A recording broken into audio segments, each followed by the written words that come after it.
अल्लाह को प्रणाम करें। या हुसैन अल्लाह ला इलाहा इल्लल्लाह अली में हमारे हैं इस्लाम अल्लाह नवाज। इन्हीं लोगों ने इन्हीं लोगों ने इन्हीं लोगों ने इन्हीं लोगों ने इन्हीं लोगों ने बेड़ा गर्क करके रख दिया पूरे भारत का। इन्हीं लोगों की हरकतों की वजह से दयानंद सरस्वती जी को लिखना पड़ा कि पत्थर की पूजा करने वाले की बुद्धि भी पत्थर जैसी हो जाती है। उसे पत्थर और भगवान में, वेद और कुरान में, संध्या और नमाज में अंतर पता नहीं चलता। एक धर्म प्रचारक को सर पर चुन्नी डाल के मंच पे डांस करता हुआ देखेंगे तो दयानंद सरस्वती जी यही कहेंगे ना कि ये भागवत बनाने वाला गर्भ में क्यों नहीं मर गया।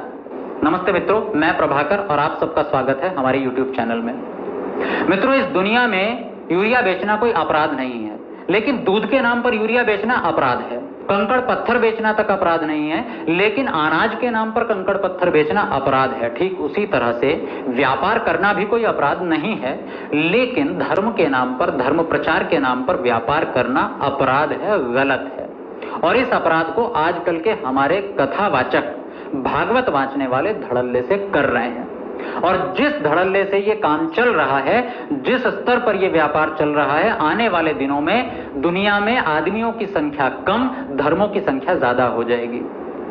आज जितने धर्मगुरु उतने ज्यादा धर्म। जिसने देखा अपना एक नया धर्म शुरू कर दिया। शुरुआत हिंदू धर्म से हुई। भागवत के कथावाचक जानते हैं कि हिंदू धर्म भारत के किसी भी प्राचीन ग्रंथ में नहीं आया है, लेकिन अपनी रोजी रोटी के लिए, व्यापार चलाने के लिए उन्होंने हिंदू को एक प्रोडक्ट बना करके बेचा। भारत के जितने भी प्राचीन शास्त्र हैं, मनुस्मृति, 6 के 6 दर्शन, कपिल, कणाद, गौतम, जैमिनी, व्यास, पतंजलि, सबके सब जब भी धर्म की परिभाषा करते हैं तो उसमें हिंदू कहीं शब्द नहीं है।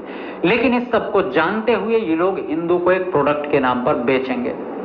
हालात यहां तक किसी तरह सहन किए जा रहे थे, लेकिन अब बात और ज्यादा बढ़ गई है कि अगर इस्लाम को पूरी दुनिया अगर स्वीकार कर ले तो इसमें कोई बुराई नहीं है। ये कि जिस समय नमाज पढ़ी जाए तो हम भी प्रयास करें कि अपनी भागवत बंद करके 5 मिनट के लिए उनके लिए हम अल्लाह को प्रणाम करें।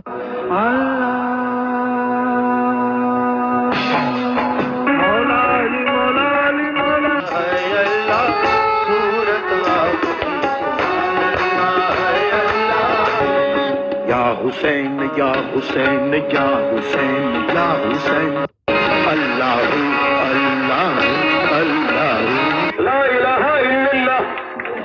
ये तो जिंदगी है, ये अमानत है, अल्लाह की दी हुई अमानत है। ओम बिस्मिल्लाहिर्रहमानिर्रहीम। अली जितने तुम्हारे हैं, अली उतने हमारे हैं। अल्लाह नमः और मोहम्मदाय नमः, माता मरियमाय नमः, ईसा मसीहाय नमः। मुझे समझ में नहीं आता इन धर्माचार्यों को क्या चाहिए। क्या ये पूरी दुनिया पर एक छत्र राज्य करना चाहते हैं? क्या ये विश्व गुरु बनना चाहते हैं? क्या इनको नोबेल शांति पुरस्कार चाहिए, जो अब ये सब धर्मों के समन्वय की बात करने लगे हैं? इनकी नजर में अब सब अच्छे हैं। इनकी नजर में औरंगजेब भी अच्छा है, इनकी नजरों में वीर शिवाजी भी अच्छे हैं, इनकी नजरों में मारने वाला भी अच्छा है, बचाने वाला भी अच्छा है। सही भी सही है, गलत भी सही है, उचित भी सही है, अनुचित भी सही है, धर्म भी ठीक है, अधर्म भी ठीक है, सब एक जैसे हैं। जब सब एक जैसे हैं तो आप क्यों मंच पर बैठे हो? आप किस बात का उपदेश कर रहे हो? क्यों जरूरत पड़ी आपको मंच पर बैठने के लिए, सिवाय इसके कि आपको अपना व्यापार चलाना है, आपको अपने ऐशो आराम और ठाट पाट चाहिए। लेकिन आर्य समाज तो सवाल पूछेगा।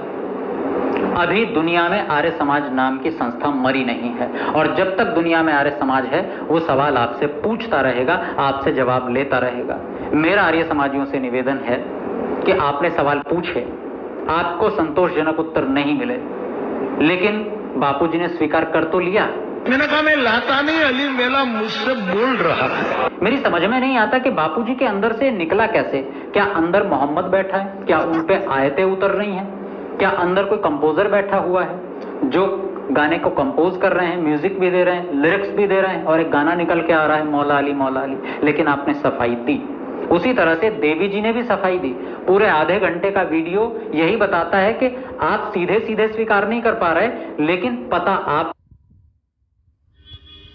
को भी है कि सही क्या है गलत क्या है, बस दुकानदारी की वजह से सच नहीं बोल पा रहे हो। लेकिन सच तो एक ना एक दिन बोलना पड़ेगा।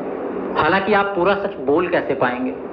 पूरा सच बोलने के लिए आपको ये व्यवसाय छोड़ना पड़ेगा। आपके व्यापार पर बट्टा लगता है, जिस व्यापार को आपने बड़ी मेहनत करके उठाया वो व्यापार छूटता है, आपके ठाट बाट छूटते हैं, आपके ऐशो आराम छूटता है। कितनी मुश्किल से आपने कृष्ण को एक प्रोडक्ट बनाया। जो कृष्ण महाभारत में वेद व्यास जी से भी बड़े स्थान पर हैं, जो पूरी तरह से सदाचारी और विद्वान हैं, उनको आपने चोर बनाया, आपने उनको जार बनाया, आपने उनको नचैया बनाया, आपने उनको गोपियों के साथ रासलीला करने वाला बनाया। मेहनत तो आपने की है, लेकिन ये मेहनत आपके अपने व्यवसाय के लिए है, और ये व्यवसाय इतनी आसानी से नहीं छूट सकता।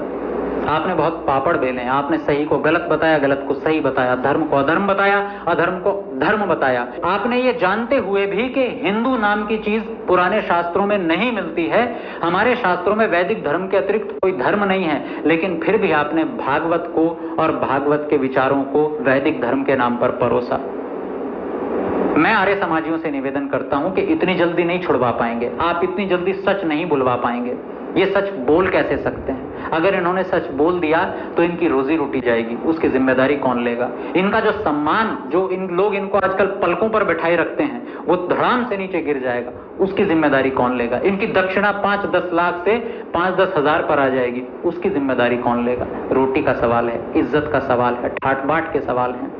आप हर व्यक्ति को दयानंद से तोलने की कोशिश करते हो। दयानंद सच्चे ब्राह्मण हैं, दयानंद तपस्वी हैं, दयानंद के पास कपड़े के नाम पर एक लंगोटी है, दयानंद का परिवार नहीं है, दयानंद बड़ी बड़ी संपत्तियों को ठोकर मार चुके हैं, दयानंद व्यायाम करते हैं, दयानंद बलिष्ठ है, उन्हें शत्रुओं की भी चिंता नहीं है, दयानंद 17 बार जहर को पचा चुके हैं, उनकी तुलना इनसे नहीं हो सकती। दयानंद धर्म के लिए जीते हैं, ये लोग अपने व्यवसाय के लिए जीते हैं। दयानंद उचित के लिए जीते हैं और ये लोग अपने ऐशो आराम के लिए जीते हैं। इन लोगों की यही तो समस्या है। पहले दयानंद अपने समय में गलत कहने वालों की गर्दन पकड़ लेते थे और सच बुलवा कर के ही रहते थे। आज दयानंद के वही शिष्य आज के तथाकथित धर्माचार्यों का गला पकड़ते हैं और सच बुलवा कर के ही रहते हैं। मैं नहीं जानता आप कब सच बोलेंगे, लेकिन सच बोलना पड़ेगा। आज नहीं तो कल आपको जवाब देना पड़ेगा। भारत की जनता भावुक है, मूर्ख कतई नहीं है। जवाब तो आपको देना पड़ेगा। अच्छा तो यह है कि आप आज ही अपनी इस गलती को स्वीकार करके और इस व्यवसाय को छोड़ करके शुद्ध रूप में धर्म का प्रचार करें। नहीं तो आने वाला इतिहास आपसे सवाल पूछेगा, आने वाले लोग आपसे सवाल पूछेंगे। इसी के साथ जाने की अनुमति चाहता